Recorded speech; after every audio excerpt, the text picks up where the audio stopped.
Hello दोस्तों, कैसे हैं आप? बहुत अच्छे होंगे। मैं सेल्फ प्रदीप यादव। हम पढ़ रहे हैं रेशियो, उसी को आगे बढ़ाते हैं। आज क्लास स्टार्ट करते हैं। देखिए, आज का पहला क्वेश्चन है, एक माँ और उसके पुत्र की वर्तमान आयु का अनुपात 6:1 है। जब पुत्र अब अपनी माँ जितना बड़ा हो जाता है, तब पिता और माता की आयु का अनुपात 13:11 हो जाता है। तो अब एक बात बताइए, माँ और पुत्र की आयु का अनुपात कितना दिया था? 6:1 दे रखा है। इस अनुपात को हम फिक्स कर लेते हैं। तो हम कहें माता की आयु कितनी माने आप? 6x माने। तो पुत्र की आयु कितनी हो जाती है? x हो जाती है। और उसने कहा जब पुत्र अब अपनी माँ जितना बड़ा हो जाता है, तो माँ की आयु कितनी है? 6x है। तो इसका मतलब इस समय पुत्र की आयु कितनी है? 6x है। तो हमारे अनुसार कितनी x आयु बढ़ी होगी? 5x आयु बढ़ी होगी। जब पुत्र की आयु 5x बढ़ी है, तो माँ की आयु भी 5x बढ़ेगी। तो माँ की आयु इस समय कितनी होनी चाहिए? 11x। और इस समय पिता और माता की आयु का अनुपात दे रखा है। कितना अनुपात दिया है? 13:11 दे रखा है। तो माता की आयु इस समय 11 के रेशियो में है, मगर हमारे अनुसार कितनी है? तो हम ये कह सकते हैं 11x है। तो एक का मान कितने के बराबर? x के। तो इसका मतलब पिता की आयु कितनी होनी चाहिए इस समय? 13x होनी चाहिए। जब पिता की आयु इस समय 13x है, तो अब एक बात बताइए, कब है ये? 5x वर्ष बाद है। तो इसका मतलब 5x वर्ष बाद पिता की आयु कितनी है? 13। तो 5x वर्ष पहले कितनी होगी? तो अब एक बात बताओ, माँ की आयु और पुत्र की आयु तो हमें पता था 5x वर्ष पहले। इसकी आयु कितनी थी? 6x थी। तो इसकी आयु कितनी थी? x थी। तो पिता की आयु भी निकाल लेंगे 5x वर्ष पहले। तो इस समय कितनी है? 13x। तो 5x वर्ष पहले 5x घटा दीजिएगा। तो इसका मतलब यहाँ कितनी आयु हो जाएगी? तो तीनों की हमारे पास वर्तमान आयु का अनुपात है। ये क्या है? वर्तमान आयु का अनुपात, माता की, पुत्र की और पिता की। अब उसने आगे क्या कहा? जब पुत्र अपने पिता जितना बड़ा हो जाता है, तो पिता की आयु कितनी है? 8x है। तो पिता की आयु 8x है, तो पुत्र की आयु कितनी होनी चाहती है? 8x होना चाहती है। जब पिता, देखिए, पिता की 8x आयु थी, तो पुत्र की भी आयु कितनी होगी? 8x। तो पुत्र की आयु कितनी बढ़ी है? 7x वर्ष। तो 7x किसकी बढ़ी होगी? पिता की, क्योंकि 7x वर्ष बाद पुत्र की आयु कितनी होगी? 8x तो होगी। तो इसी अनुसार इसकी कितनी आयु हो जा इस समय कितनी हो जाएगी? 15x हो जाती है पिता की आयु। और माता की आयु भी कितनी हो जाती है? 13x हो जाती है। अब आगे क्या दिया है? आगे कहा है पुत्र और पिता की आयु का योग कितना है? 115 वर्ष है। तो इसका मतलब हमारे अनुसार इन दोनों का योग कितना है? 23x है। तो 23x बराबर कितने के? 115 वर्ष के। तो 23 से हम काटते हैं, तो x का मान कितना आ जाता है? 5 वर्ष आ जाता है। x का मान कितना आ चुका है? 5 आ चुका है। तो आपसे क्या पूछा है? पिता की वर्तमान आयु ज्ञात करिए। तो पिता की वर्तमान आयु कितनी थी? 8x थी। तो अब बताइएगा, x का मान कितना है? 5 है। तो 8 गुणा 5 हो जाती है, 8 पंजे 40। तो पिता की वर्तमान आयु कितनी हो जाती है? 40 वर्ष हो जाती है। बड़ा अच्छा सवाल है, कर सकते हैं। चलते हैं नेक्स्ट क्वेश्चन पर। रेणुका ने गणित में अंग्रेजी से एक सही 1/2 गुना अधिक अंक प्राप्त किए। तो मैथ्स में किससे ज्यादा है? इंग्लिश से ज्यादा है। कितना ज्यादा है? एक सही 1/2 गुना ज्यादा है। तो अब बताइएगा, इसको हम क्या लिख सकते हैं? 3/2। तो हम ये कह सकते हैं, यदि इंग्लिश में कितने मार्क्स हों उसके? 2 हों, तो मैथ्स में कितना होंगे? 3 होंगे। आगे कहता है, मैथ्स, अंग्रेजी और विज्ञान में कुल अंक कितने हैं? 190 हैं। तो उसने दे रखा है मैथ्स में, इंग्लिश में और साइंस में टोटल मार्क्स कितने हैं? 190 हैं। आगे कहता है, देखिएगा, यदि गणित और विज्ञान में अंकों का अनुपात कितना है? तो गणित, मैथ्स और साइंस में रेशियो कितना दे रखा है? 2:3 दिया है। तो अब बताइए, इन दोनों में कौन बराबर है? मैथ के अंक बराबर होने चाहिए। तो अब मैथ्स के अंक बराबर करेंगे हम।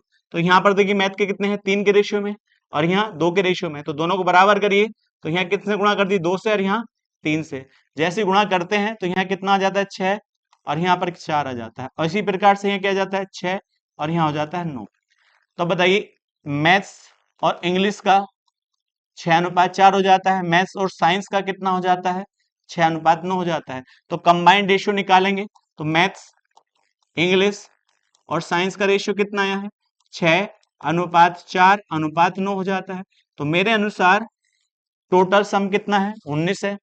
तो मेरे अनुसार सारे सब्जेक्ट में योग कितना है 19 है और सवाल में कितना है 190 है। तो 19 से 190 को काटेंगे कितना आएगा, एक का मान 10 आएगा।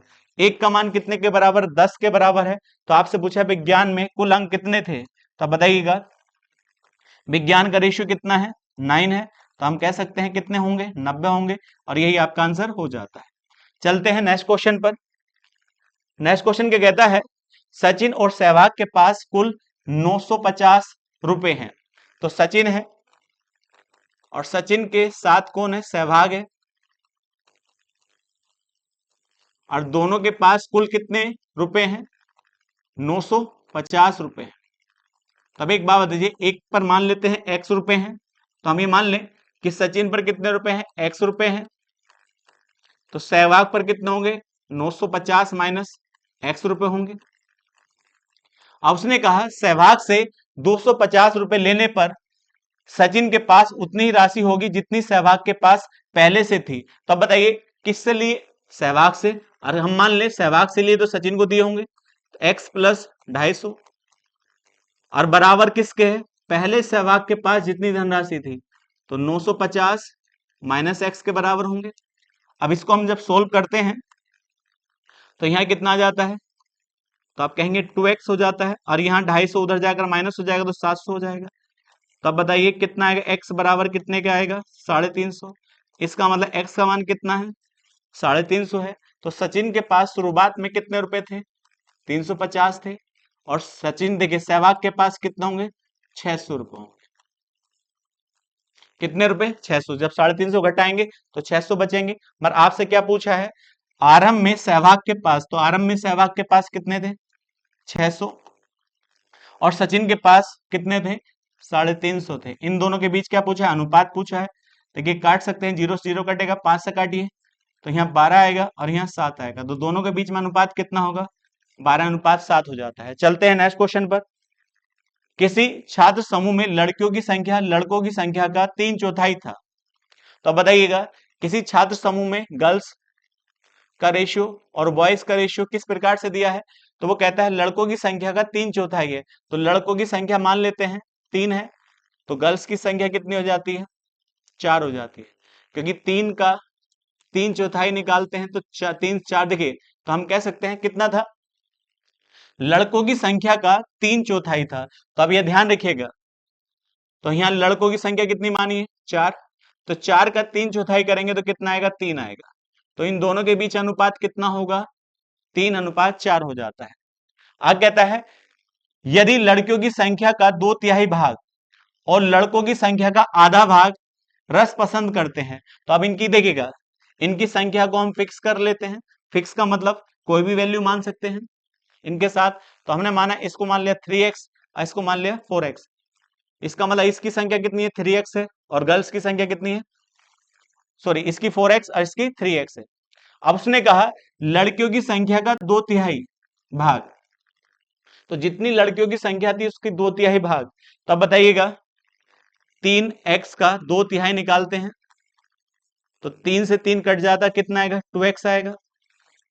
और लड़कों की संख्या का आधा भाग, तो आधा भाग निकालते हैं हम, तो कितना आएगा 4x का आधा करते हैं तो 1/2 हो जाता है, तो डिवाइड करेंगे कितना आएगा 2x भाग आएगा।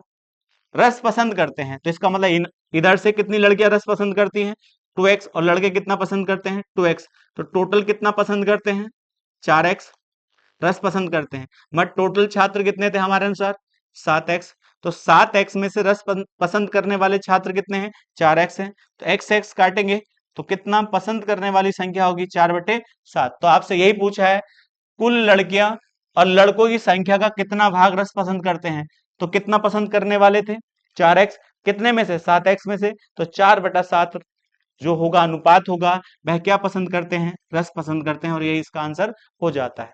चलते हैं नेक्स्ट क्वेश्चन पर। यह बड़ा अच्छा सवाल है, ध्यान पूर्वक करेंगे।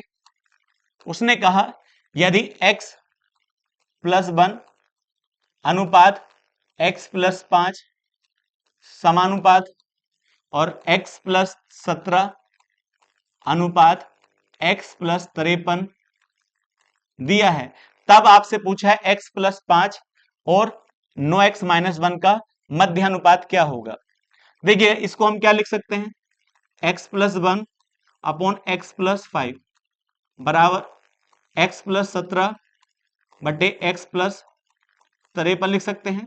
क्रॉस मल्टीप्लाई कर सकते हैं, क्रॉस मल्टीप्लाई इसकी से और इसकी से गुणा करेंगे तो यहाँ क्या आ जाता है, एक्स स्क्वायर हो जाता है, फिर यहाँ क्या आ जाएगा, एक्स हो जाता है। इसी प्रकार से 53 एक्स हो जाता है और प्लस 53 हो जाता है। जब इसकी गुणा इससे करते हैं तो बराबर क्या आएगा, एक्स स्क्वायर आ जाता है प्लस 17 एक्स आ जाता है और प्लस 5 एक्स आ जाता है और प्लस 17 पंजे 85 आ जाता है।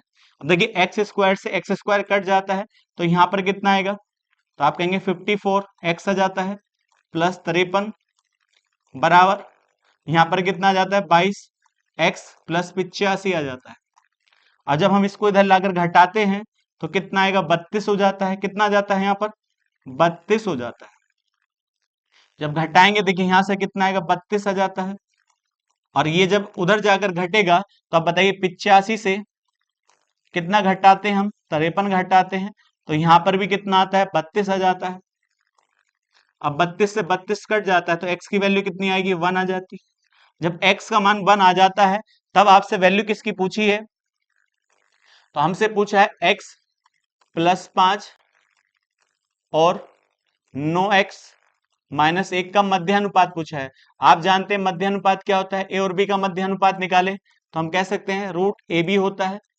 तब एक बात बताइए, इसमें x की वैल्यू रखते हैं तो कितना आ जाता है, ये 6 आ जाता है और इसी प्रकार से ये कितना आ जाता है, 8। तो 6 और 8 का आपसे क्या पूछा है, मध्यानुपात पूछा है। तो 6 8 का जैसे ही मध्यानुपात निकालते हैं तो बताइए a का मान क्या है, यहाँ 6 है और b का मान क्या है, इसमें 8 है। तो हम कह सकते हैं 8 छंग कितना होता है, 48। तो 48 को जब हम सोल्व करते हैं तो यहाँ कितना लिख सकते हैं, 16 गुणा 3। और 16 किसका स्क्वायर रूट होता है, 4 का। तो इसका आंसर कितना आ जाता है, 4 रूट 3 आ जाता है और यही आपका आंसर सही हो जाता है। चलते हैं हम नेक्स्ट क्वेश्चन पर।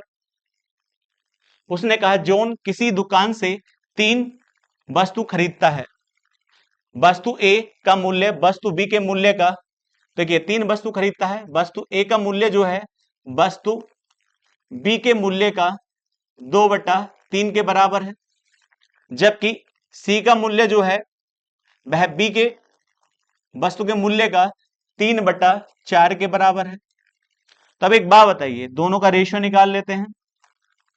इसका मतलब हम कह सकते हैं इसको नीचे ले आइए तो हमारा रेशियो कितना हो जाता है, ए बट्टे बी कितनी वैल्यू आ जाती है, 2/3 आ जाती है। इसी प्रकार से बी को नीचे ले आइए तो यहाँ आ जाता है सी बट्टे बी का मान कितना हो जाता है, 3/4 हो जाता है। अब बताइएगा ए अनुपात कितना था, ए अनुपात बी कितना था, 2/3 था और बी अनुपात सी कितना था, तो आप कहेंगे बी का मान कितना था, 4 था और सी का मान कितना था, 3। तो हम कंबाइंड रेशियो निकाल लेते हैं, यहाँ भी कितना लिख लेते हैं 3 और यहाँ भी कितना लिख लेते हैं 4। जब इनका कंबाइंड रेशियो निकालते हैं हम तो कंबाइंड रेशियो कितना आएगा, 4 दूनी 8 होता है यहाँ और यहाँ कितना आ जाता है 12 और यहाँ आ जाता है 9। तो ये क्या है, तीनों का कंबाइंड रेशियो है। अब तीनों का जब कंबाइंड रेशियो तो आपसे पूछा है यदि ए का मान कितना हो, 88 हो, तो बताइए ए का मान हमारे अनुसार कितना है, 8 है। तो 8 बराबर कितने के, 88 के। जब 8 का मान 88 के बराबर है तो 1 का मान कितने के, तो हम कह सकते हैं 1 की वैल्यू कितने के बराबर है, 11 के। तो आपसे किसका मान पूछा है, सी का मान पूछा है, तो सी का रेशियो कितना है, 9 है। तो 9 की वैल्यू जब निकालते हैं 11 गुणा 9 हो जाती है। तो हम कह सकते हैं सी की वैल्यू कितनी होगी, 99। इसका आंसर सही हो जाता है। चलते हैं हम नेक्स्ट क्वेश्चन पर। राधा और वत्सल ने एक व्यवसाय में क्रमशः, तो राधा और वत्सल है ने एक व्यवसाय में क्रमशः 36,000 रुपए और 42,000 रुपए का निवेश किया। देखिए सक्रिय भागीदार होने के कारण राधा को व्यवसाय चलाने के लिए 637.50 रुपए अतिरिक्त मिलते हैं। 3 साल में अगर राधा को कुल 31,500 रुपए मिले तो इस अवधि में वत्सल को कितना लाभ हुआ। तब एक बात बताइएगा, तो राधा है, राधा के साथ वत्सल है, दोनों ने निवेश कितना किया, इसने निवेश किया है 36,000 रुपए का निवेश किया है और इसके द्वारा निवेश जो हुआ है वह 42,000 रुपए का निवेश हुआ है। आगे कहता है देखिए राधा जो है उस कारोबार का देख रेख करती है तो उसे हर महीने कितने रुपए एक्स्ट्रा दिए जाते हैं, 637.5 रुपए एक्स्ट्रा दिए जाते हैं हर महीने। और जो लाभ हुआ है वो कितने साल में हुआ है, 3 साल में हुआ है। तो 3 साल में राधा का हिस्सा कितना है? 31,050 है, 500 सॉरी 31,500। तो बताइए 3 साल में कितना लाभ हुआ है राधा को? 31,500 का लाभ हुआ है। तो 1 साल का निकाल सकते हैं, 1 वर्ष का लाभ कितना होगा? तो 1 वर्ष का होगा 3 से भाग करिए तो यहाँ पर 0 5। तो हम कह सकते हैं कि 1 साल का राधा का लाभ कितना है? 10,500 है। तो 1 साल में उसे देख रेख के लिए कितने रुपए दिए गए? तो हम ये कह सकते हैं 637.50 रुपए प्रति महीना। तो 1 साल में कितने महीने होते हैं? 12 महीने होते हैं। पॉइंट हटाते हैं, नीचे 2 जीरो आ जाते हैं, 0 से 0 कट जाता है, 5 से भाग करिए, 5 दूनी 10 होता है, 5 से भाग करेंगे 5 ही गना 5 होता है, 5 दूनी 10 होता है, अब 5 सत्ते 35 होता है, 5 पंजे 25 होता है। अब 2 से इसे भाग कर दीजिए 6 बार। अब जब हम 6 से गुणा करते हैं 1275 गुणा 6 से गुणा करते हैं तो यहाँ कितना आता है? 5 छंग 30 हो जाता है। अब 6 सत्ते 42, 42 और 3 45 हो जाता है। अब बताइए 12 छंग 72 और 72 में हम कितना जोड़ते हैं? 4। तो 72 और 4 76 हो जाता है। इसका मतलब राधा को देख रेख के लिए कितने रुपए मिले? 7,650 रुपए तो देख रेख के लिए मिले। अब मुझे बताइए टोटल कितने मिले हैं? तो 10,500। तो हम ये कह सकते हैं राधा को 10,500 में से कितना घटा दें जिसे देख रेख के लिए मिले हैं? 7,650 रुपए घटा दें तो यहाँ 0 आएगा, यहाँ 5 आएगा और यहाँ कितना आ जाता है? तो हम कह सकते हैं यहाँ पर कितना आएगा? अब 8 आएगा और यहाँ पर वैल्यू आ जाती है। तो 2,850 रुपए उसे केवल पूंजी के अनुसार लाभ हुआ है। तो पूंजी के साथ लाभ कैसे होगा? आप जानते हैं लाभ बराबर क्या होता है? पूंजी लगेगी समय के साथ तभी तो क्या आएगा? लाभ आएगा। तो यहां दिखेगा समय के साथ, समय दोनों के लिए बराबर है, तो समय बराबर है तो आप कह सकते हैं पूंजी का अनुपात ही क्या हो जाता है? लाभ का अनुपात हो जाता है। अब एक बात बताइएगा, तो हमारे पास पूंजी का अनुपात दिया है तो देखिए पूंजी का अनुपात हम बना लेंगे। तो 6 से काट दीजिएगा, 6 छंग 36 होता है, 6 सत्ते 42 होता है। तो पूंजी के अनुसार इन दोनों को लाभ जो हुआ है वो कितना हुआ है? 6:7 हुआ है। तो पूंजी का लाभ जो है राधा का कितना है? 2,850। तो हम कह सकते हैं 6 बराबर कितने के? 2,850 के। अब 6 से भाग करिएगा इसको तो बताइए 6 चौक 24 होता है, 24 हुआ तो 4 बजे 45 हुआ, 6 सत्ते 42 होगा, 6 पंजे 30 होता है। तो एक का मान कितना है? 475 आया। जब एक का मान 475 तो हम दूसरे का लाभ निकाल सकते हैं। तो दूसरे का लाभ का रेशियो कितना है? 7 है। तो 7 गुणा 475। अब जैसे हम देखिए 7 से गुणा करते हैं, 7 पंजे 35 होता है, 3 आया, 7 सत्ते 49, 49 में हम 3 जोड़ते हैं तो कितना आता है? 52 आ जाता है। तो 5 कैरी। अब 7 चौक 28, 28 में 3 जोड़ते हैं तो कितना आता है? 33 आता है। तो हम ये कह सकते हैं दूसरे व्यक्ति को पूंजी के अनुसार कितना लाभ हुआ है? 3325 का लाभ हुआ है। 3325 का लाभ, मगर ये लाभ कितने साल का है? 1 साल का है। और लाभ इसे कितने साल हुआ था टोटल? 3 वर्ष। तो एक बात बताइए, 1 साल का इतना है तो 3 साल का हम निकाल सकते हैं। 3325 को हम गुणा किससे कर दें? हम 3 से गुणा कर दें।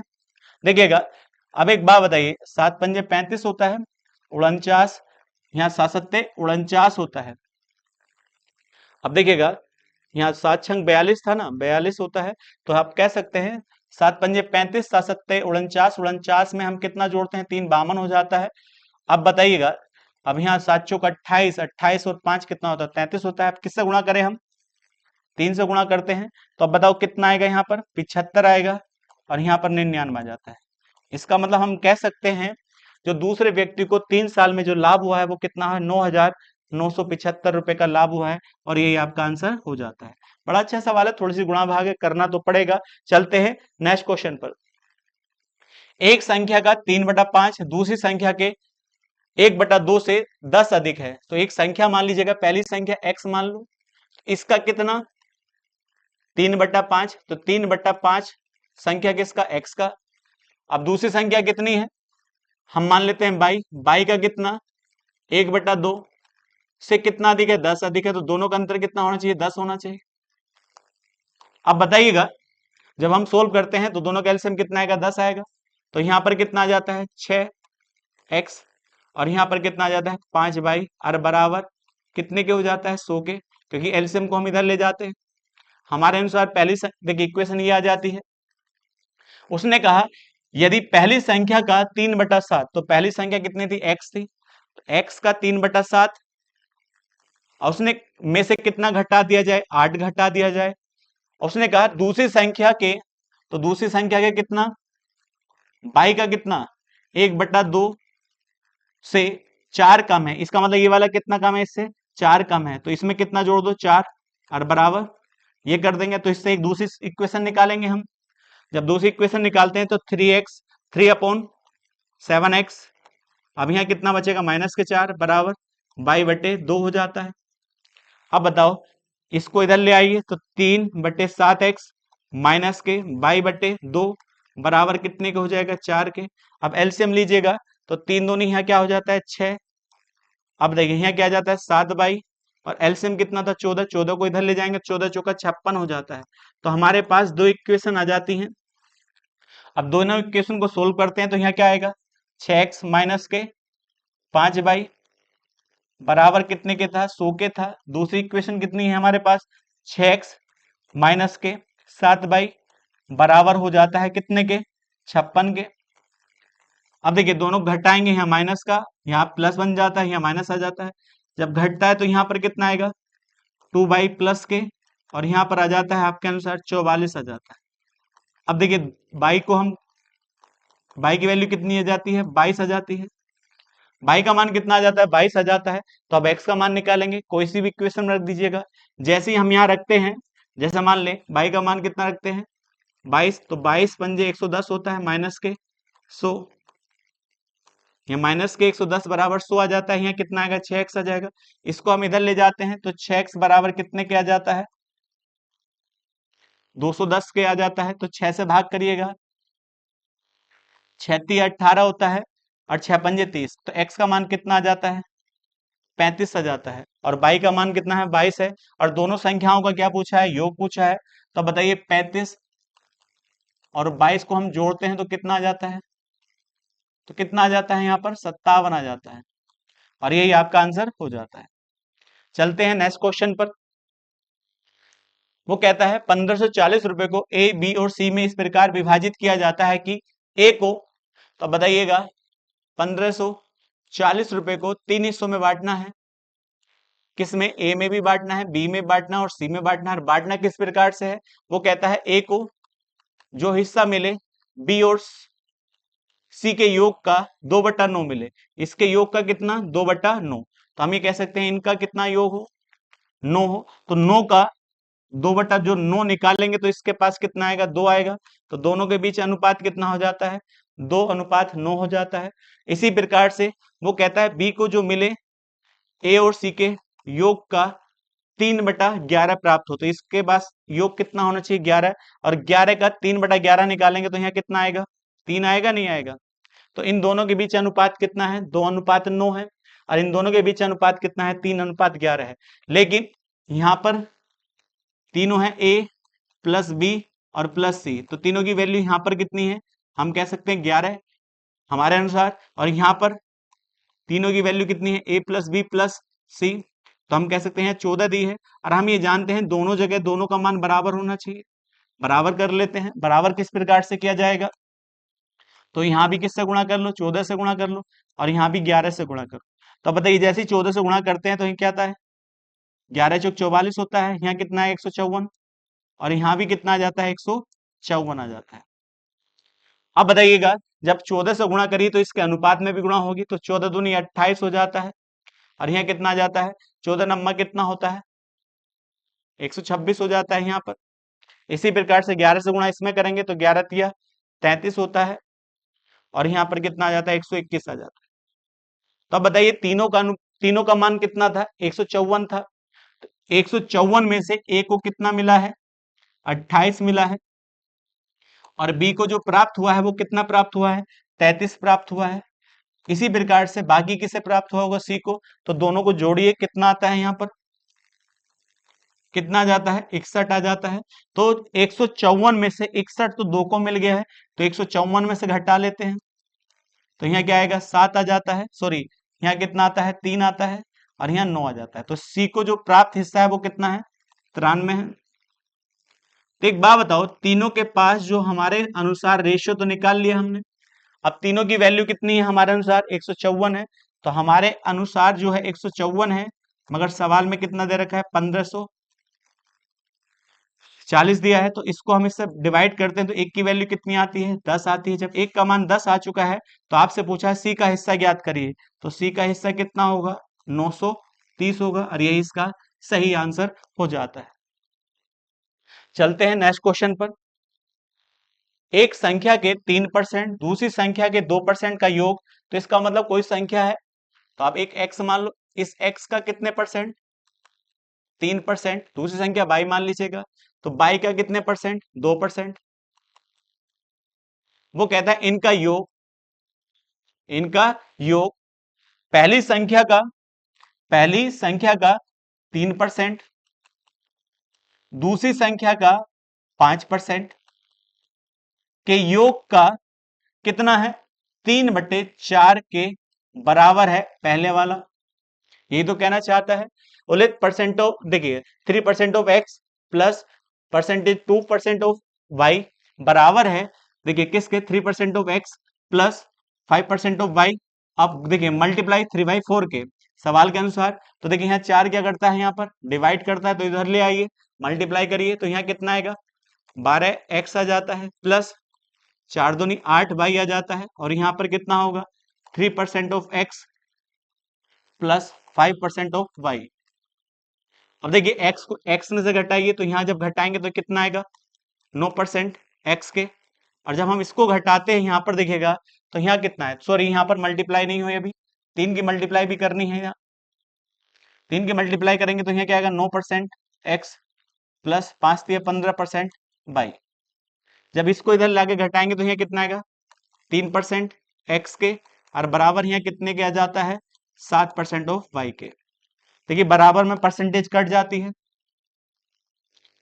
तो आप कह सकते हैं x/y का रेशियो कितना होगा, 7 ऊपर आएगा, नीचे 3 आ जाता है। यही अनुपात किसका हो जाता है, संख्याओं का। और यही आपसे पूछा है, पहली संख्या और दूसरी संख्या के बीच का अनुपात कितना होना चाहिए, तो 7:3 इसका आंसर हो जाता है। चलते हैं नेक्स्ट क्वेश्चन पर। उसने कहा, सुंदरी, कासु और ज्योति ने 2-2 टेस्ट लिए, उनके देखिए परीक्षणों में से प्रत्येक के लिए प्राप्त अंक का कुल अंक से अनुपात नीचे दिया गया है। तो अब बताइए, सुंदरी का जो है पहले टेस्ट में कितने में से, तो वो कहता है 60 में से कितने अंक आए, 40, और दूसरे में 40 में से कितना है, 32 आए। तो हम परसेंटेज निकाल सकते हैं, 40 मार्क्स प्राप्त हुए कितने में से, 60 में से, गुणा परसेंटेज, तो 0 से 0 काटिए, तो यहाँ कितना आ जाएगा, इसका मतलब पहले टेस्ट में कितने मार्क्स आए, 40% आए, दूसरे में कितने आए हैं, तो 32 अंक आए हैं, कितने में से, 40 में से, गुणा परसेंटेज, 0 से 0 कटेगा, तो यहाँ कितना आएगा, 8। तो इसका मतलब दूसरे में कितना है, 80%। इसी प्रकार से इसका देखते हैं, पहले सब्जेक्ट में कितने, पहले टेस्ट में 35 आए, कितने में से, 70 में से, तो परसेंटेज निकाल लेते हैं। तो यहाँ पर देखिए 5 कितना आ जाता है परसेंटेज, पहले टेस्ट का 50%।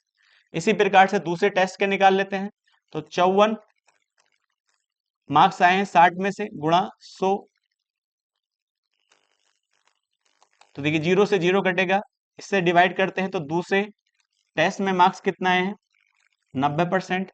इसी प्रकार से ज्योति के पहले टेस्ट और दूसरे टेस्ट के मार्क्स निकाल लेते, परसेंटेज निकाल लेते हैं, 27 मार्क्स आए हैं, कितने में से, 90 में से, गुणा 100, 0 से 0, तो यहाँ कितना आ जाता है, इसका मतलब कितने मार्क्स आए हैं, 30% पहले टेस्ट में।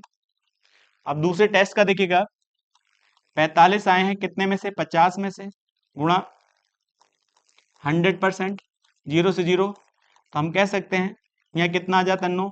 तो 90% आए हैं दूसरे टेस्ट में। तो आपसे पूछा क्या है, उसने पूछा निम्न में से सबसे अधिक प्रगति दर्ज की, इसका मतलब सबसे ज्यादा इंक्रीजमेंट किसने किया। तो अब बताइएगा यहाँ कितने मार्क्स आए थे पहले टेस्ट में 40 और यहाँ कितने हो गए 80, तो कितने परसेंट इंक्रीजमेंट है 100%। इसी प्रकार से यहाँ देखिएगा यहाँ कितने थे पहले कितने थे 50, तो 50 से इसने कितने अंक प्राप्त करे हैं डायरेक्ट 90% अंक प्राप्त करे हैं, तो कितना इंक्रीज हुआ 40 कितने से 50 से, तो इसकी जो परसेंटेज वृद्धि कहलाएगी वो कितनी कहलाएगी, कितनी परसेंट कहलाएगी। तो हम कह सकते हैं यहाँ पर कितना था, सॉरी यहाँ पर जो आ जाती है परसेंटेज कितनी आ जाती है गुणा 100, 80% आ जाता है। लेकिन इसकी वृद्धि कितनी आती है, तो डायरेक्ट देखिए 30 से कितना आया है 90 प्राप्त किए हैं, तो कितना परसेंट ज्यादा 60% ज्यादा किससे 30 से और गुणा 100, तो इसकी परसेंटेज वृद्धि कितनी हुई है 200%। तो यही तो पूछा है सबसे ज्यादा किसने प्रगति करी है, तो आप कह सकते हैं ज्योति ने की है, तो ज्योति इसका क्या हो जाता है सही आंसर हो जाता है। चलते हैं नेक्स्ट क्वेश्चन पर। नेक्स्ट क्वेश्चन कहता है जॉन, सारा और टॉम और जॉन मिलाकर एक 3 प्रकार के 3 दिखेगा, जॉन है, सारा है, टॉम है, जोहन ने कुल मिलाकर एक ही आकार के 3 पिज्जे खरीदे। जोहन ने पिज्जे का 2/4 भाग खाया, इसका मतलब जोहन ने कितना खाया 2/4 भाग खाया। और सारा, टॉम और जोहन ने एक एक पिज्जे का देखिएगा 3/4 भाग खाया, इसका मतलब इसने पहले वाले ने भी कितना खाया 3/4 खाया, दूसरे ने भी 3/4 भाग खाया और तीसरे ने भी 3/4 भाग खाया। तो इनके द्वारा खाया हुआ भाग निकाल लेंगे, तो सब कैल्शियम कितना है 4 है। तो बताइए 2 और 3 5 होता है, 5 3 8, 8 3 11, इसका मतलब 11/4 भाग खाया गया है। और कितने पिज्जे थे 3 पिज्जे थे, तो 3 में से कितना खाया गया है 11/4 भाग। तो हम कह सकते हैं 4 तिया 12 है, 4 तिया 12, क्योंकि 3 पिज्जे थे तो 11/4 खाया गया, तो 4 तिया 12, 12 में से 1/4 भाग। तो आपसे पूछा क्या गया है, तो कितना पिज्जा बचा है, तो 1/4 भाग बचा है, यही आपका आंसर आ जाता है। क्योंकि 11/4 खाए चुके हैं 3 पिज्जों में से, तो बचा कितना है 1/4, तो वो भी बचा होगा, बस आंसर यही हो जाता है। चलते हैं नेक्स्ट क्वेश्चन पर। वो कहता है गांगुली 450 गिफ्ट 4 बच्चों में बांटता है, पहले बच्चे के हिस्से में आए गिफ्ट दूसरे बच्चे के हिस्से में आए गिफ्ट का दुगना है। तो पहले बच्चे के हिस्से में आए गिफ्ट दूसरे बच्चे के हिस्से में आए गिफ्ट का दुगना है, तो इसको मतलब इसे एक गिफ्ट प्राप्त हुआ दिखेगा, तो इसे कितना प्राप्त हुआ होगा 2। फिर आगे कहता है तीसरे बच्चे के हिस्से में आए गिफ्ट का 3 गुना है, किसके पास पहले बच्चे पर, तो इसका मतलब इसे एक गिफ्ट मिला होगा, तो इसे कितना मिले होंगे 3 मिले होंगे। फिर आगे कहता है चौथे बच्चे के हिस्से में आए का 4 गुना है, किसके पास पहले बच्चे के पास, तो हम ये कह सकते हैं चौथे बच्चे पर जो गिफ्ट आए हैं वो 1 आए हैं, तो पहले पर कितना आए होंगे 4 आए होंगे। तो बताइए सब में कॉमन कौन है पहला है, तो आप पहले के पास देखिए यहाँ पर कितना है, तो आप कह सकते हैं 2 है, यहाँ पर कितना है 3 है, यहाँ कितना है 4, तो बराबर होना चाहिए, तो इनका एलसीएम कितना होगा 12 होगा। तो अब बताइए पहले के पास 12 होंगे तो दूसरे के पास कितने होने चाहिए, और तीसरे के पास कितने होने चाहिए, और चौथे के पास कितने होने चाहिए। तो इसके पास 12 है, कितने हैं तो 12 है, तो इसके पास 6 होने चाहिए, क्योंकि इन दोनों में क्या रेशियो होनी चाहिए 1:2 होना चाहिए। लेकिन इस पर कितना होना चाहिए 4 होना चाहिए, और इस पर 3 होना चाहिए, क्योंकि 3 का 4 गुना ए के पास है, इसका 3 गुना ए के पास है, और इसका 2 गुना ए के पास है, ए का मतलब पहले वाले व्यक्ति के पास है। तो बताइए हमने सारों का रेशियो निकाल चुके हैं। आगे क्या कहता है देखिएगा टोटल गिफ्ट हमारे अनुसार कितने थे 450 थे, यहाँ जोड़िएगा, जब यहाँ जोड़ते हैं तो बताइए 18 4 22 और 22 और 3 25 होता है, तो हमारे अनुसार गिफ्ट कितने हैं 25 है, और सवाल में कितने हैं 450 है। तो अब डिवाइड करिएगा, हमें किसका मान निकालना है, चौथे बच्चे के हिस्से में कितने गिफ्ट आए, तो कितने गिफ्ट आए हैं चौथे बच्चे के हिस्से में 3 गिफ्ट आए। तो अब एक बात बताओ भाग करते हैं हम इसको, 5 से भाग करिएगा, जैसे 5 से भाग करते हैं 5 पंजे 25 होता है और 5 नम 45 होता है, इसको हम भाग करते हैं 5 से 18 आ जाता है, एक का मान कितना है 18 है, तो चौथे बच्चे के हिस्से में आए गिफ्ट कितने हैं 3 है, तो 3 की वैल्यू जब निकालते हैं तो 18 तिया 54 हो जाता है, और यही इसका आंसर हो जाता है। चलते हैं हम नेक्स्ट क्वेश्चन पर। तो नेक्स्ट क्वेश्चन क्या कहता है समायरा और राघव की वर्तमान आयु का अनुपात क्रमशः Q अनुपात P है। तो ध्यान पूर्वक करिए, बड़ा अच्छा सवाल है। समायरा के साथ कौन है? राघव है। और इन दोनों की वर्तमान आयु का अनुपात कितना है? इसका Q है, तो इसका कितना दे रखा है? P दे रखा है। आगे कहता है अनाया के जन्म के समय इनकी आयु का अनुपात, तो अनाया के जन्म के समय इनकी आयु का अनुपात, किन दोनों का? इन दोनों का अनुपात कितना था? 14:17 था। अभी अनाया 2 वर्ष की है। अनाया के जन्म के समय राघव का उम्र कितनी दे रखी है? राघव की उम्र दे रखी है 34 वर्ष। तो हमारे अनुसार कितनी है? 17 है। तो 17 बराबर 34 वर्ष के। तो हम कह सकते हैं, तो 1 का मान कितना हो गया? 2। तो हम कह सकते हैं समायरा की आयु कितनी होगी? 28 होगी, नहीं होगी? तो जब ध्यान दीजिएगा, यहाँ 28 वर्ष किसकी होगी? समायरा की। और 34 वर्ष किसकी हो गई? राघव की। उसने कहा है, ध्यान पूर्वक पढ़िएगा, अनाया के जन्म के समय इनकी आयु का अनुपात कितना था? 14:17 है। तो अब बताइएगा, अनाया अभी 2 वर्ष की है। कितने वर्ष की है? 2 वर्ष की है। और अनाया के जन्म के समय राघव कितने वर्ष का था? 34 वर्ष का। तो राघव 34 वर्ष का है, तो समायरा कितने की होगी? 28 की। मतलब कब? जब अनाया का जन्म हुआ था। तो अनाया इस समय कितने वर्ष की है? कितने वर्ष की है? 2 वर्ष की है। जब ये 2 वर्ष की है, तो आप कहेंगे समायरा की भी 2 वर्ष आयु बड़ी होगी। तो समायरा की इस समय आयु कितनी होगी? 30 वर्ष होगी। और राघव की भी कितनी होगी? 36 वर्ष होगी। कितने वर्ष होगी? 36 वर्ष। क्योंकि इस समय अनाया जो है वो कितने वर्ष की है? 2 वर्ष की है। तो 2 वर्ष की है, समायरा की आयु कितनी हो जाएगी? 30 वर्ष। और इसकी आयु कितनी हो जाएगी? 36 वर्ष। तो आपसे पूछा है, तो देखिए यही तो वर्तमान आयु हो जाती है किसकी? समायरा की और राघव की। तो वर्तमान आयु समायरा की किससे दर्शाई गई है? Q से दर्शाई गई है। और राघव की P से दर्शाई गई है। अब आपको वैल्यू किसकी निकालनी है? 4P अनुपात 3Q। तो ध्यान पूर्वक रखिएगा, 4 गुणा P का मान कितना है? 36 है, तो यहाँ 36 आएगा। और बताइएगा Q का मान कितना है? 30 है, तो यहाँ 30 आ जाता है। इन दोनों का अनुपात पूछा है, तो अनुपात निकालते हैं। ध्यान पूर्वक करिएगा। अब इसको हम किससे काट सकते हैं? 6 से। जैसे हम 6 से काटेंगे, 6 छंग 36 होता है, और 6 पंजे 30 हो जाता है।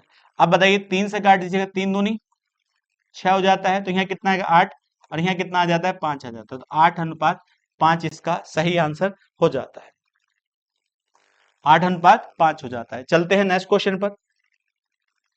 1008 छात्रों में, देखिए 1008 छात्रों के स्कूल में लड़कियों और लड़कों का अनुपात 27:29 है।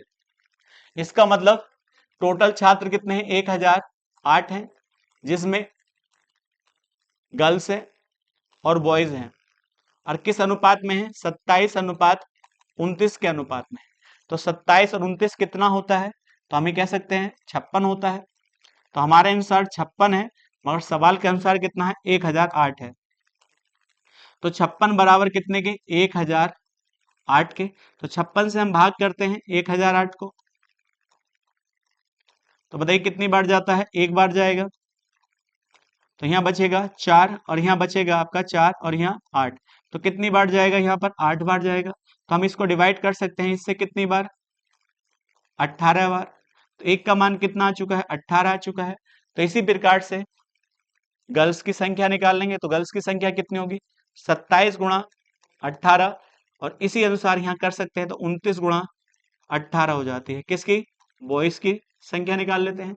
तो अब बताइएगा, यदि मैं आपसे कहता हूँ 27 गुणा 18, तो यहाँ कितना हो जाता है? 56 हो जाता है। तो यहाँ कितना है? 16, 21 हो जाता है। और इसी अनुसार यहाँ 27 हो जाता है। तो यहाँ 6, 8 और यहाँ 4। तो यहाँ गर्ल्स की संख्या कितनी आएगी? 486 आ जाती है। इसी अनुसार तो हम ये निकाल सकते हैं। तो 18 नम्मा कितना होता है?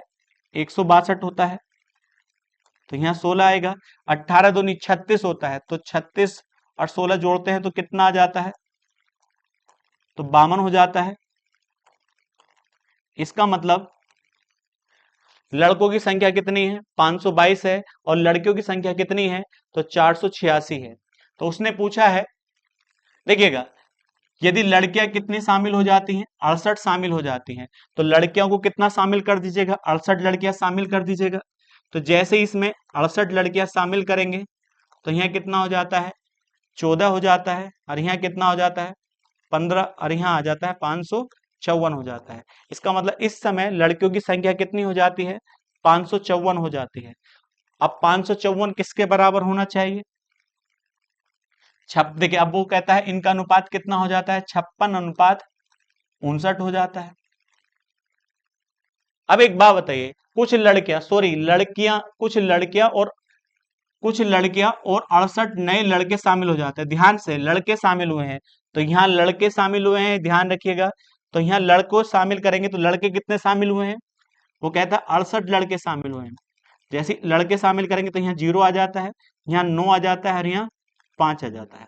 इसका मतलब लड़कों की संख्या इस समय कितनी हो जाती है, 590 हो जाती है। और लड़के और लड़कियों का अनुपात दे रखा है, तो लड़कियां और लड़कों का अनुपात इस समय कितना है, 56:59 हो जाता है। तो आप बताइए 59 हमारे अनुसार, और यहाँ कितना है, 590। तो 590 किसके बराबर होगा, 59 के। तो इससे डिवाइड करेंगे तो एक का मान कितना आएगा, 10 के। एक का मान कितने के बराबर, 10 के बराबर है। तो 56 की वैल्यू निकाल सकते हैं। तो 56 की वैल्यू कितनी होगी, 560। एक बात बताइए, यहाँ पर कितनी लड़कियां थी, 486, और यहाँ पर कितनी है, 560 है। तो दोनों को घटा देंगे, तो आप बताइएगा 560 और कितना, 486, जब घटाएंगे तो यहाँ कितना आएगा, 4 आ जाता है, और यहाँ कितना आ जाता है, 7। इसका मतलब कितनी लड़कियां बढ़ी हैं, तो पहले टोटल कितनी लड़कियां थी, 486, और अब बढ़कर कितनी हो जाती हैं, 560 हो जाती है। तो कितनी लड़कियां बढ़ी हैं, 74 लड़कियां बढ़ी हैं। तो यही आपसे पूछा है लड़कियों की संख्या कितनी बढ़ी है, तो आप कह सकते हैं कितना, 74। यही इसका आंसर हो जाता है। चलते हैं नेक्स्ट क्वेश्चन पर। पी की आयु 30 वर्ष है, कितनी वर्ष है, 30 वर्ष है, और क्यू जो है आर से 5 वर्ष छोटा है। तो बताइए पी की आयु कितनी दे रखी है, 30 वर्ष दी है। अब उसने कहा क्यू जो है आर से कितने वर्ष छोटा है, 5 वर्ष छोटा है। तो इन दोनों के बीच का अनुपात देखिए, अंतर कितना है, 5 वर्ष है। आगे कहता है और इनकी आयु का अनुपात दिया है, तो आयु का अनुपात कितना है, ये 2 है, तो ये कितना है, 5 है। तो हमारे हिसाब से अंतर कितना है, यहां पर देखिएगा, आप बताइएगा यहाँ पर अंतर कितना दे रखा था, 5 वर्ष, और उनकी आयु का अनुपात जो दिया है वो आयु का अनुपात कितना है, आयु का अनुपात दिया है वो 2:3 दिया है। कितना अनुपात दिया है, 2:3। तब एक बात बताइएगा, 2:3 दिया है, तो इनका अंतर कितना है, रेशियो का 1 है। 1 बराबर कितने के, 5 के। जब 1 बराबर 5, तो हम क्यू की आयु निकाल सकते हैं, तो कितनी हो जाती है, 10 वर्ष हो जाती है। और इसी प्रकार से आर का मान कितना हो जाता है, 15 वर्ष हो जाता है। अब आगे क्या कहा है, यदि चारों की औसत आयु 30 वर्ष है, तो चार कौन कौन से हैं, पी है, क्यू है, आर है, और एस है, और चारों की औसत आयु दे रखी है, कितनी दे रखी है, औसत आयु दी है 30 वर्ष है। कितनी है, 30 वर्ष। तो हम योग निकाल सकते हैं। तो अब योग कैसे निकालेंगे, औसत कितना है, 30, और कितने का, 4 का। इनकी गुणा कितनी आएगी, 120 आएगी। तो चारों का योग जो है वो कितना है, 120 है, और 3 का योग आपको दे रखा है, तो पी का कितना है, 30 है, और क्यू का कितना है, 10 है, और आर का कितना है, 15 है।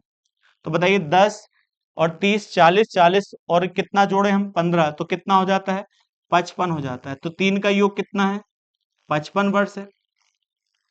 कितना हो जाता है, 55, और चारों का कितना है, 120 है। तो कितना होना चाहिए, तो अब तुमसे क्या पूछा है, अब बताओ। पहले तो आर का मान निकाल लेते हैं, एस का कितना हो जाएगा, तो यहाँ 5 आएगा, और यहाँ कितना आ जाता है, 11, तो यहाँ 6।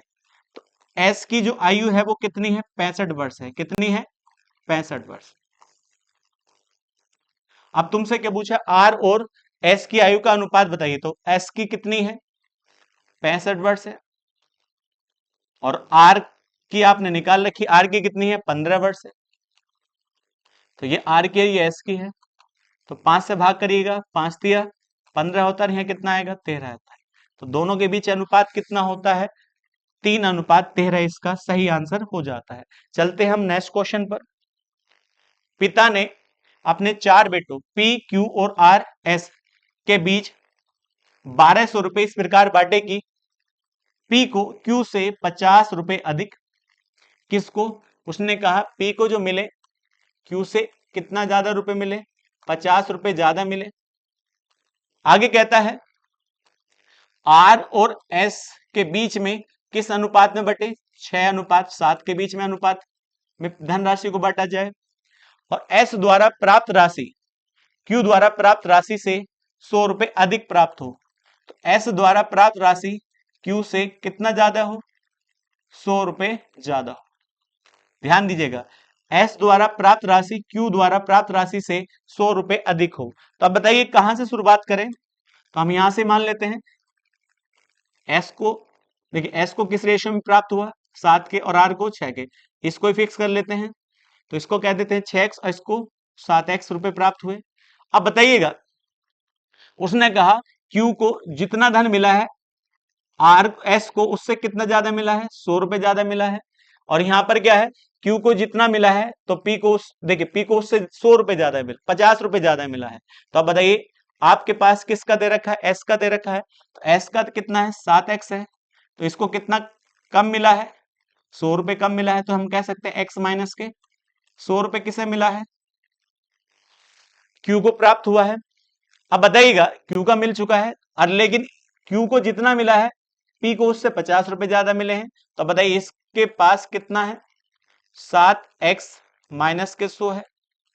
तो इसके पास जब 50 रुपए जोड़ेंगे तो इसके पास कितना आएगा?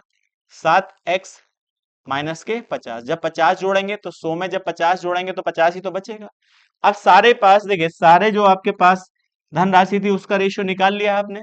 तो बताइएगा P को, Q को, R को और S को टोटल कितने रुपए बांटे जाने हैं? 1200 रुपए बांटे जाने हैं। तो बताइए P को कितना मिला है? 7x माइनस के 50। और Q को जो मिला है वो कितना मिला है? 7x minus 100। R को जो मिला है वो कितना मिला है? 6x। और S को जो मिला है वो कितना मिला है? 7x, और बराबर कितने के? 1200 रुपए के। अब इन हम टोटल जोड़ते हैं तो बताइए यहाँ कितना है? 7, 7 और 7, 7 तिया 21, और 21 में कितना जोड़ दें हम? 6। तो 21 में 6 जोड़ेंगे 27 आ जाता है। इसी प्रकार से यहाँ कितना लिखा है? माइनस के 150 और बराबर 1200। इसको हम इधर लेके जाते हैं तो ये कितना हो जाता है? 3500 हो जाता है। इसको हम इससे डिवाइड करेंगे तो x का मान कितना होगा? 50 होगा। x का मान कितना आ जाता है? 50 आ जाता है। तो आपसे क्या पूछा है? q और s का औसत ज्ञात करिए। तो पहले q का हिस्सा निकालेंगे। तो q का हिस्सा कितना था? 7x माइनस के 100 था। और बताइए s का हिस्सा कितना था? 7x था। तो दोनों का औसत पूछा है, चाहे पहले आप इन्हें जोड़ लीजिएगा। औसत क्या होता है? योग बटे संख्या। तो जैसे ही जोड़ते हैं देखिएगा 7 और 7 14 हो जाता है, माइनस के 100। और कितनी संख्या का है? 2 का। तो ये क्या निकल जाता है? औसत निकल जाता है। औसत क्या होता है? योग बटे संख्या। अब 2 से भाग करिए इसको, तो ये क्या जाता है? 7x माइनस के 50 आ जाता है। x की वैल्यू आपने निकाल रखी है। x की वैल्यू कितनी है? 50 है। तो 50 की गुणा 7 से करेंगे 350, और 350 में से 50 घटा दीजिएगा तो यहाँ पर कितना आ जाता है? 300 आ जाता है। इसका मतलब आपकी वैल्यू कितनी आ चुकी है? 300 आ चुकी है। यही इसका आपका सही आंसर हो जाता है। चलते हैं नेक्स्ट क्वेश्चन पर। एक परीक्षा में उत्तीर्ण होने वाले छात्रों की संख्या और असफल होने वाले छात्रों की संख्या का अनुपात कितना है? 25:4 है। तो एक परीक्षा होती है,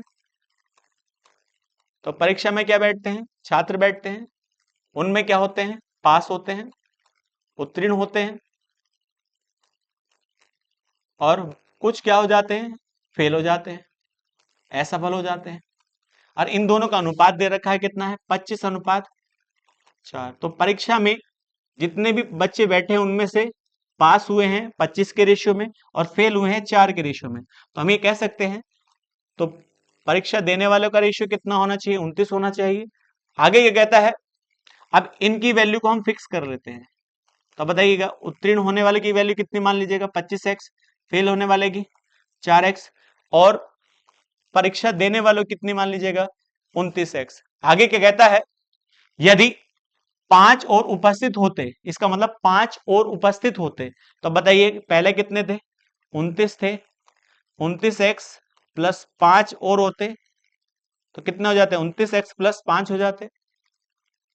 आगे कहता है और असफल होने वालों की संख्या में 2 कमी होती, तो जितने असफल पहले हो रहे थे, फेल हो रहे थे, उनमें कितने की कमी होती, 2 की कमी होती। तो बताइएगा इस समय परीक्षा कितने दे रहे हैं 29x प्लस 5 और फेल कितने हो रहे हैं 4x माइनस के 2। यदि हम इसमें से ये घटाएंगे तो पास की संख्या आ जाएगी, तो हम घटा लेते हैं 29x प्लस 5 में से घटाइए 4x, और ये घटाएंगे तो ये प्लस हो जाता है, ये 2 आ जाता है। तो बताइए 29 में से 4 जाएगा तो कितना बचेगा 25x, और 5 और 2 कितना होता है 7। इसका मतलब पास होने वाले इस समय कितने हैं 25x प्लस 7, और फेल होने वाले कितने हैं 4x माइनस के 2। और इन दोनों का अनुपात दे रखा है आपको 22:3 दिया है। बस खत्म हो जाता है सवाल यहां से। तो अब बताइएगा 25x प्लस 7 ये किसका है पास होने का, और फेल होने का 4x माइनस 2, और इनका अनुपात कितना दिया है 22:3 दिया है। क्रॉस मल्टीप्लाई करेंगे तो बताइए 25 तिया 75 होता है, प्लस 7 तिया 21 होगा। इसी प्रकार से इसको इधर ले जाइए 88x, और यहां पर कितना हो जाता है 44 हो जाता है। अब इसको इधर लेकर आएंगे यहां पर हम, तो कितना हो जाता है 13x हो जाता है, और ये वैल्यू उधर जाएगी तो कितना हो जाता है 65 हो जाता है। अब 13 से इसको काटेंगे तो x का मान कितना आएगा 5 आ जाता है, x का मान कितना आ जाता है 5 आ जाता है। तो आपसे पूछा है परीक्षा में उपस्थित होने वाले छात्रों की कुल संख्या ज्ञात करिए, तो x बराबर 5, तो परीक्षा में कितने उपस्थित थे 29 थे, तो 29 गुणा 5 के, तो 5 नम 45 होता है, 5 दूनी 10, तो कितनी संख्या होगी, तो आप कह सकते हैं 145 थी। यही इसका आंसर हो जाता है। देखिएगा बड़ा आसान सवाल है, कर सकते हैं। चलते हैं नेक्स्ट क्वेश्चन पर। बड़ा अच्छा क्वेश्चन है, ध्यान पूर्वक करेंगे। वो कहता है 540 ml मिश्रण में क्रमशः, तो 540 ml मिश्रण है, क्या 540 ml मिश्रण है, किस अनुपात में है 11:7 के अनुपात में है। अब बताइएगा 11:7 जो है वो दोनों को मिलाते हैं तो कितना बनता है 18, 18 बराबर 540 के। इससे इसको भाग करते हैं तो एक का मान कितना आएगा 30 आ जाता है। एक की वैल्यू कितने के बराबर 30 के बराबर। वो कहता है आगे जब एक की वैल्यू 30 के बराबर तो हम इसकी वैल्यू निकालेंगे तो 330 आएगी, और इसका जब हम मान निकालते हैं कितना आता है 210। तो ये क्या था रस था, और ये क्या था पानी था। आगे कहता है देखिएगा, उसने आगे कहा यदि इसमें x मिलीलीटर पानी, इसका मतलब जितना था उससे कितना बढ़ा दिया जाए, तो पानी कितना था 210 था, 210 में कितना बढ़ा दिया जाए x पानी बढ़ा दिया जाए। और उसने आगे कहता है और रस जो बढ़ा दिया जाए वो कितना, तो रस कितना था 330 था, और इसमें कितना बढ़ा दिया जाए x प्लस 130 और बढ़ा दिया जाए, तो इनका रेशियो जो हो जाता है वो 52:27 हो जाता है। तो 52 किसका रस का, और पानी का कितना 27। तो हम ये कह सकते हैं इन दोनों को हम जोड़ते हैं तो कितना आता है 460 प्लस x, और इसका रेशियो कितना है 52 है, और इसका रेशियो आपको दे रखा है कितना दिया है 27 दिया है। ये दिया नहीं दिया, क्रॉस मल्टीप्लाई करेंगे ध्यान पूर्वक। देखिए यहाँ से इसके साथ और इसके साथ जब हम इसकी गुणा करते हैं यहाँ से तो 460 गुणा करती है 27 के साथ, तो यहाँ 0 आएगा 42, 28 हो जाता है, 28 में 4 जोड़ते हैं तो 32 हो जाता है। इसी प्रकार से यहाँ कितना आएगा 0, यहाँ पर 2 हो जाता है, यहाँ 8 और 1 9 हो जाता है, 0 2 4 और यहाँ पर आ जाता है 12। तो इसकी गुणा इससे कितने साथ आएगी 12,420 हो जाती है, और प्लस 27x हो जाती है। इसी प्रकार से क्रॉस मल्टीप्लाई करते हैं इधर, जब इधर गुणा करते हैं तो यहाँ कितना आ जाता है 21 गुणा 52 हो जाता है, तो बताइए 42 हो जाएगा, और यहाँ कितना आएगा 205 हो जाता है। तो आप कह सकते हैं सॉरी 105, यहाँ आएगा 2, यहाँ 9 0, और यहाँ कितना आ जाता है, जब इसकी गुणा करते हैं तो कितना आता है 10,920 आता है, और प्लस यहाँ पर कितना आएगा 52x आ जाता है। अब देखिएगा इसको इधर ले आएंगे तो यहाँ कितना बचा है, तो हम 12,420 में से घटाएंगे 10,920 घटाते हैं तो यहाँ 0 0, और यहाँ 5 आ जाता है, और यहाँ 1 आ जाएगा। तो अब बताइए अंतर कितना आएगा, ये वाली वैल्यू इधर घटेगी तो 1500 आएगा। और अब बताइए इन दोनों का अंतर करते हैं तो इन दोनों का अंतर जो आता है, तो अब बताओ 52 है, 25 आ जाता है। अब 25 इसको काटते हैं तो 25 छक्का 150, एक्स का मान कितना आ जाता है 60 आ जाता है। एक्स की वैल्यू कितनी आ चुकी है 60 आ चुकी है। तो आपसे ये पूछा था एक्स का मान ज्ञात करिए, तो एक्स का मान कितना आएगा 60 आ जाता है। तो ये गुणा भाग का सवाल है, आसानी से किया जा सकता है। चलते हैं नेक्स्ट क्वेश्चन पर। वो कहता है 6 वर्ष बाद, बड़ा अच्छा सवाल है, ध्यान पूर्वक करिए ना, गलत होने के चांस सबसे ज्यादा रहेंगे। 6 वर्ष बाद पी की आयु और क्यू की वर्तमान आयु का अनुपात। तो एक बात बताइएगा, पहले वर्तमान आयु से जहां भी जाएंगे पहले वर्तमान से जाएंगे। उसने कहा 6 वर्ष बाद, तो इसका मतलब कब से, आज से 6 वर्ष बाद पी की आयु, किसकी आयु, पी की आयु और क्यू की वर्तमान आयु का अनुपात दिया है 10:7 दिया है। इसका मतलब इसकी आयु कितनी है 10 है, तो इसकी इस समय की आयु कितनी है 7 है। तो अब बताइए इसको x मान लो, इसको भी x मान लो। तो यदि मैं आपसे कहूं वर्तमान आयु कितनी है, क्योंकि 7 है, और इसकी कितनी है 10 है, मगर ये कब है 6 वर्ष बाद है। तो अब एक बताइए इसकी आयु हम निकालें तो यह कितनी होनी चाहिए 7x प्लस 6 होनी चाहिए, क्योंकि ये 6 वर्ष पहले थी, तो 6 वर्ष बाद इसकी आयु कितनी होगी क्यू की, तो 7x प्लस 6। तो ये बताइएगा ये किसकी आयु है, क्यू की आयु है, कब 6 वर्ष बाद, और ये आयु किसकी है पी की, कितने वर्ष बाद 6 वर्ष बाद। तो दोनों की आयु समान समय पर आ चुकी है, ये भी 6 वर्ष बाद और ये भी 6 वर्ष बाद।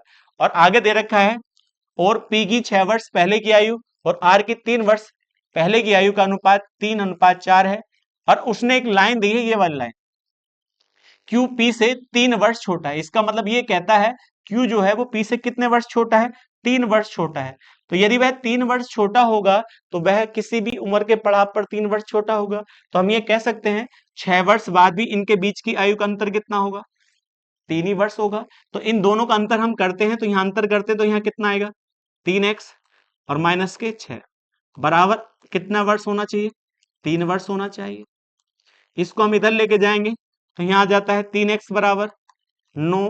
अब 3 से इसको भाग करिए तो x का मान कितना आएगा 3 आएगा। इसका मतलब x की वैल्यू कितने के बराबर आ चुकी है 3 के बराबर। तो q की वर्तमान आयु कितनी होनी चाहिए 21 वर्ष होनी चाहिए, होनी चाहिए नहीं होनी चाहिए। तो q की वर्तमान आयु आ चुकी है 21 वर्ष। इसका मतलब यहाँ कितनी है 10 है, तो 10 का मान जब हम निकालेंगे तो 30 आएगा।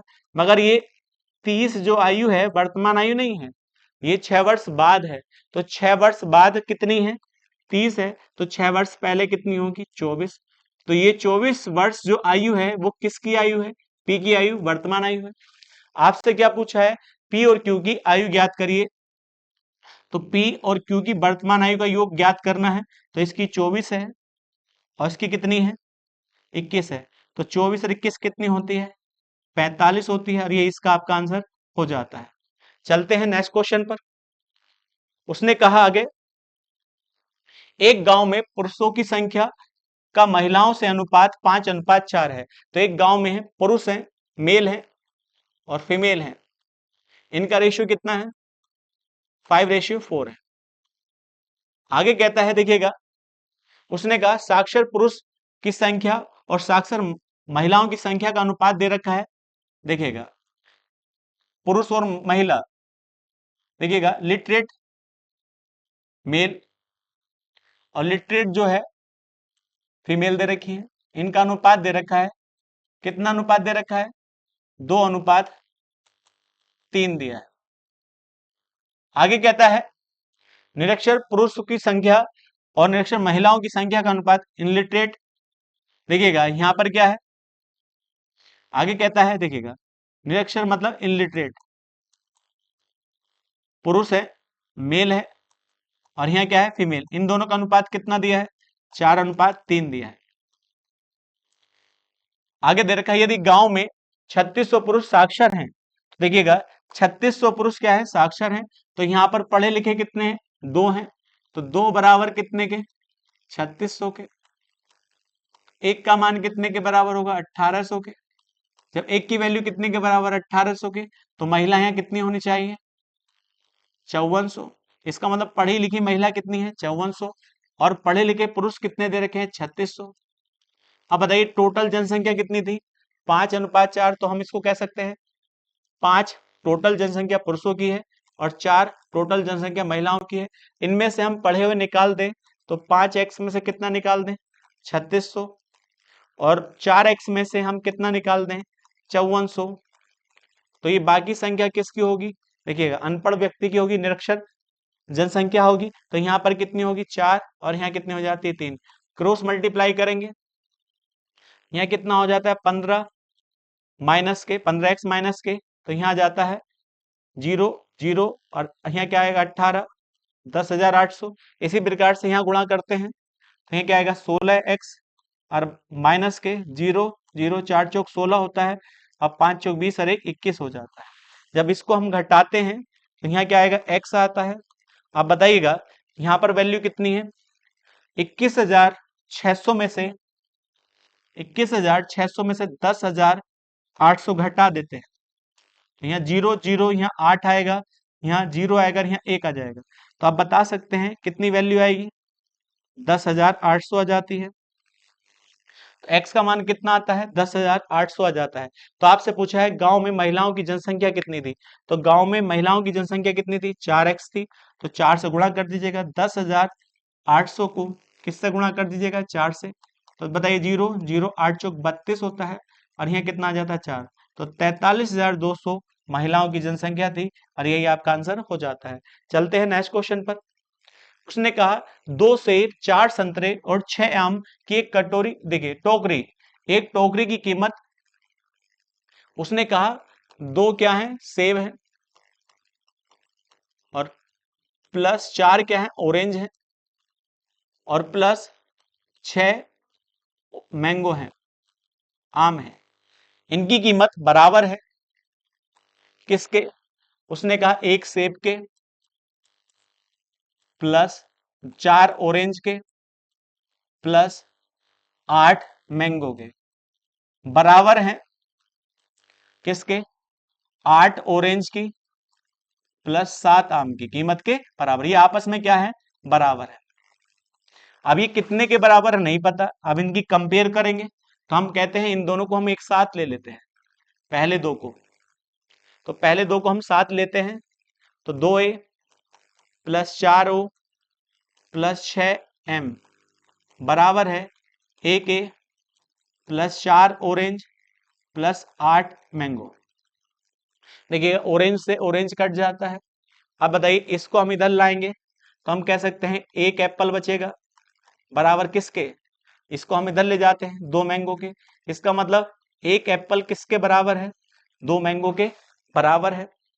अब कहता है इन दोनों को हम एक साथ ले लेते हैं, इन दोनों को हम साथ लेते हैं, दूसरा और तीसरे को। जब दूसरे और तीसरे को हम साथ लेते हैं तो यहाँ क्या था, 1 एप्पल 4 ऑरेंज और 8 मैंगो बराबर है 8 ऑरेंज प्लस 7 मैंगो। तब एक बात बताओ, तो हम एप्पल की जगह क्या रख सकते हैं, 2 मैंगो, तो यहाँ क्या रख सकते हैं 2 mango plus 4 orange plus 8 mango बराबर, तो यहाँ कहेंगे 8 ऑरेंज है, ये ऑरेंज है, और प्लस 7 मैंगो। देखिएगा तो यहाँ कितने मैंगो हो जाते हैं, 8 और 2 10,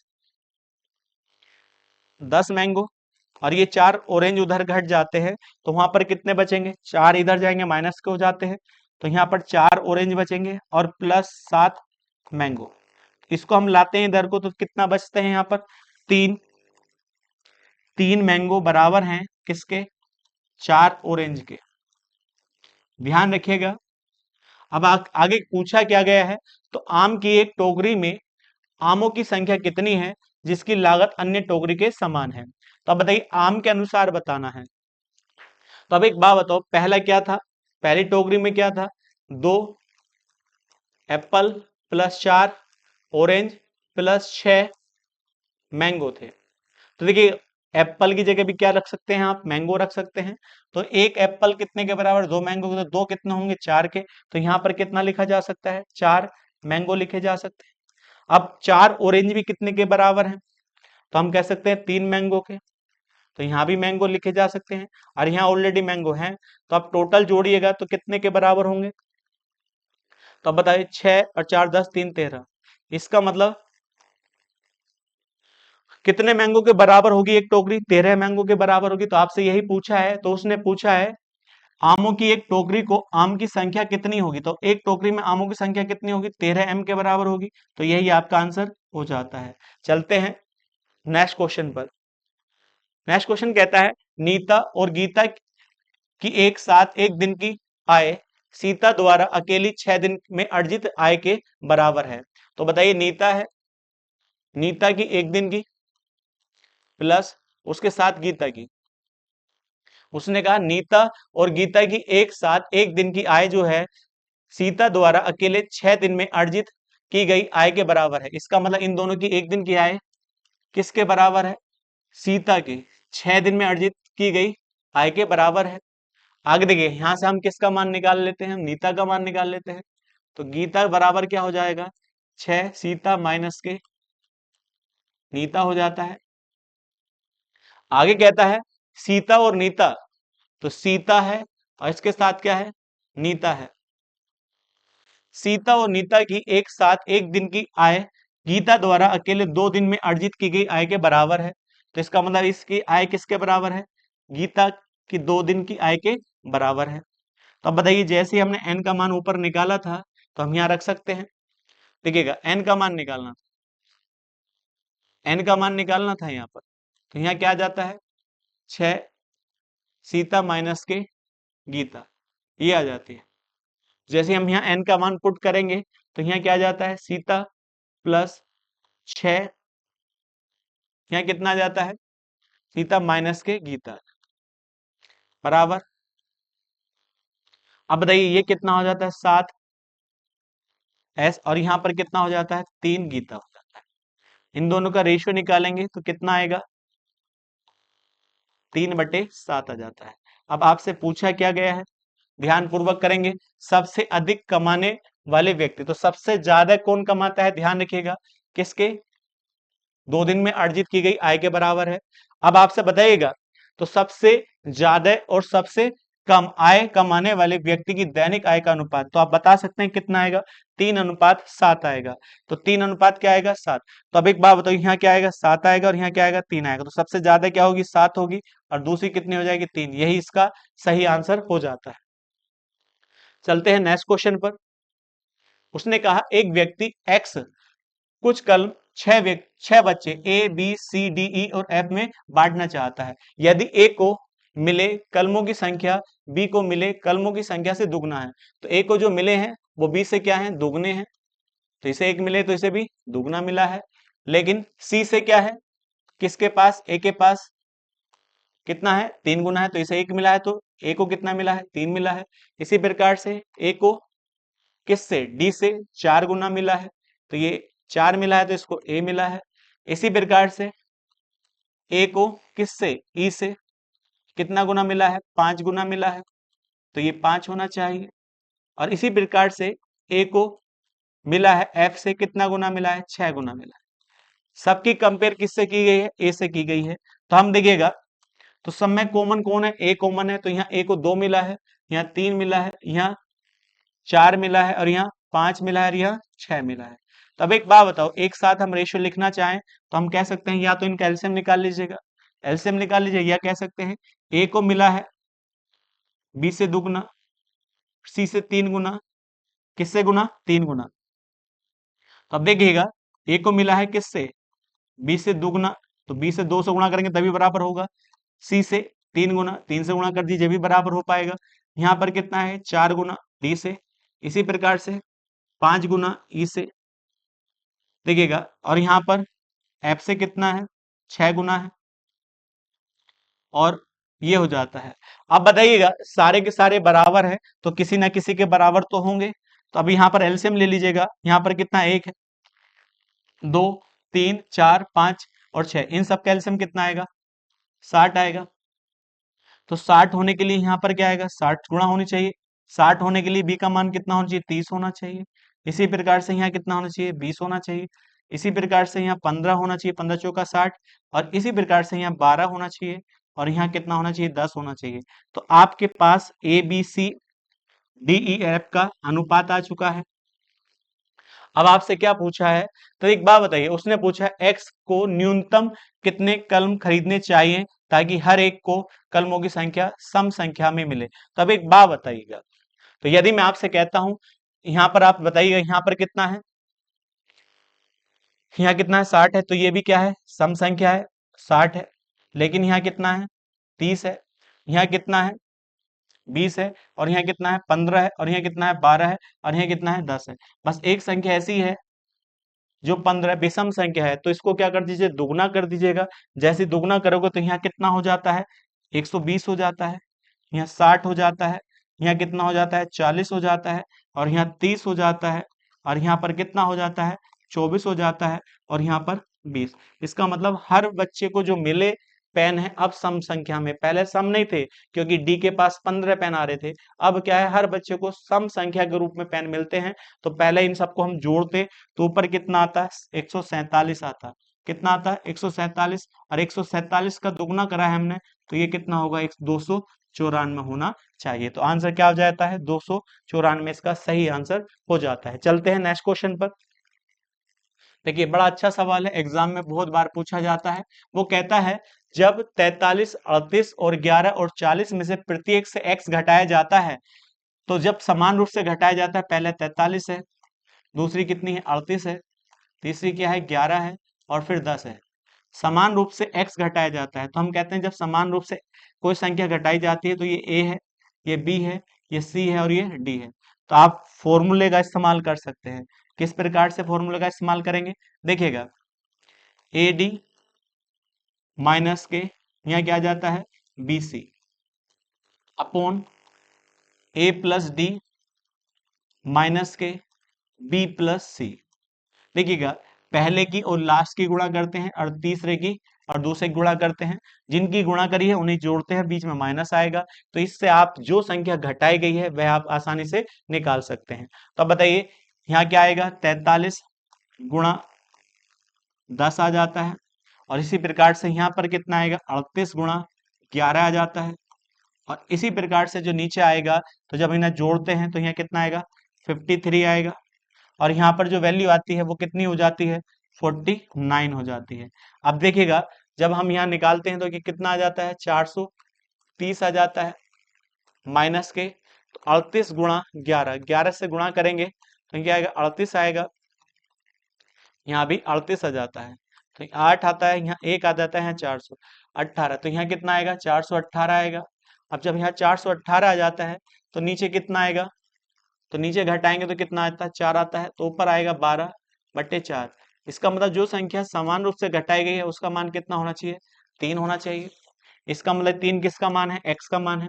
जब 3 x का मान आ चुका है तो आप इसमें वैल्यू पुट करिएगा, तो आपके 3×5 = 15 और 1 16 हो जाता है, और दूसरी संख्या क्या हो जाती है 7 या 21 होता है, 21 और 4 25 हो जाता है। अब इन दोनों का क्या पूछा है मध्य अनुपात, तो मध्य अनुपात कैसे निकाला जाता है रूट 16 गुणा 25 हो जाता है। तो 16 किसका स्क्वायर रूट होता है 4 का, और 25 किसका होता है 5 का, तो हम कह सकते हैं इसका मान कितना आएगा 20 आएगा, और यही आपका आंसर हो जाता है। देखिएगा ये आज का लास्ट क्वेश्चन, इस टॉपिक का लास्ट क्वेश्चन था। नेक्स्ट टॉपिक नेक्स्ट क्वेश्चन के साथ मिलेंगे। ठीक है, आज के लिए इतना ही रखते हैं।